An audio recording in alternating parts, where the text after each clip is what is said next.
Mas mapapadali na ang pag-aresto kay Pastor Apollo Kibuloy ngayong pinabuksan na ng Korte sa Amerika ang warrant of arrest laban sa founder ng Kingdom of Jesus Christ. Pwede na rin kasing isama ngayon sa red notice ng Interpol si Kibuloy. Nasa frontline ng balitang yan si Justine Punsalang. I'd like to ask God that Pinabuksan na ng Korte sa Amerika ang nakabinbing arrest warrant doon laban kay Kingdom of Jesus Christ founder Pastor Apollo Kibuloy.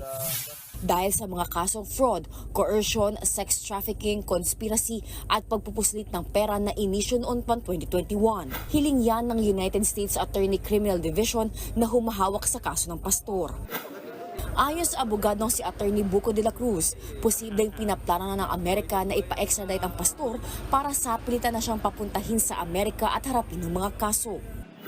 Pag ito ay na-unseal, makikipagtulungan na siya sa iba't ibang ahensya ng pamahalaan tulad ng Interpol, which is